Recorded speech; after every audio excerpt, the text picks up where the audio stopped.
গলে দুর্দান্ত পারফরমেন্সের পর কলম্বোতে বাংলাদেশের একাদশে কারা থাকবেন এবং উইকেটের চরিত্রটাই বা কেমন হবে। একাদশ নির্ধারণে হিসেবটা সহজ হয়ে যায় যদি এনামুল হক বিজয়কে দল থেকে বাদ দেওয়া হয়। সেক্ষেত্রে ওপেনিং স্লটে আমরা দেখতে পাবো নাজমুল হোসেন শান্ত এবং সাদমান ইসলাম অনিককে। যদিও ফিল্ডিং করার সময় সাদমান ইসলাম অনিক কিছুটা ব্যথা পেয়েছেন, তবে তিনি পুরোদমে ব্যাটিং করেছেন, তা বলাই যায় তিনি ম্যাচ খেলার জন্য প্রস্তুত রয়েছেন। পাশাপাশি 3 নম্বর পজিশনে সেক্ষেত্রে মমিনুল হক চলে যাবে, 4 নম্বরে মুশফিক, 5 নম্বরে লিটন দাস, 6 নম্বর পজিশনে জাকের আলী অনিক, আর 7 নম্বরে আমরা হয়তো দেখতে পাবো মেহেদী হাসান মিরাজকে।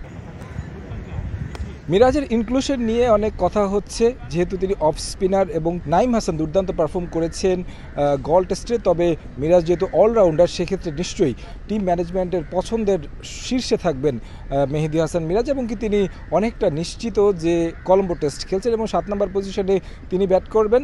8 নম্বর পজিশনে আমরা হয়তো তাইজুলকে দেখব, 9 নম্বরে নাইম হাসান, তারপর 10-11 দুজন পেসার।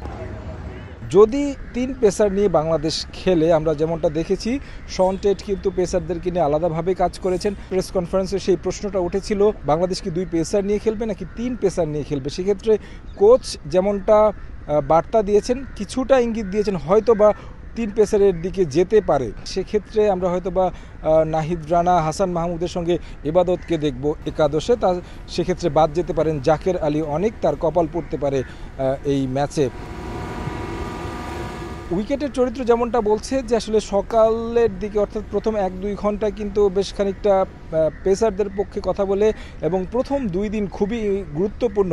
যে ক্যাপ্টেন এই টেস্টে টস জিতবে সেই ক্যাপ্টেন কিন্তু অনেকটা লিডিং পজিশনে থাকবে, কারণ এখানে প্রথম 2 দিন কিন্তু ব্যাটসম্যানদের পক্ষে কথা বলে, যেমনটা আসলে পরিসংখ্যান বলছে।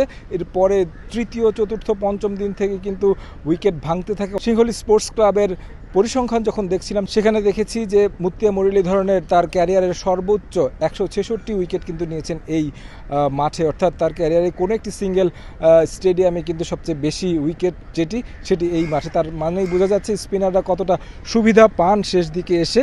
সেক্ষেত্রে বাংলাদেশ নিশ্চয়ই 3 স্পিনারের উপর ভরসা রাখবে, তাই মিরাজ, তাইজুল এবং নাইম হাসান তো রয়েছেন। পাশাপাশি একটু বলতে চাই যে ওয়েদার নিয়ে, গলে যেমনটা বৃষ্টি রোদের ওয়েদার ছিল এখানে কিন্তু তেমনটা নেই, তবে অনেক বেশি রোদ থাকবে, যেটা আসলে বড় দুশ্চিন্তার কারণ হতে পারে বাংলাদেশ দলের জন্য। যারা একাদশের সুযোগ পাক, উইকেট কন্ডিশন কিংবা আবহাওয়ার কি পূর্বাভাস রয়েছে এসব নিয়ে না ভেবে নিশ্চয়ই নিজেদের সেরা ক্রিকেট খেলে একটা জয়ের খোঁজে থাকবে টিম টাইগার্স। সিংহলী স্পোর্টস ক্লাব গ্রাউন্ড থেকে তারেক হাসান শিমুল, সময় সংবাদ, শ্রীলঙ্কা।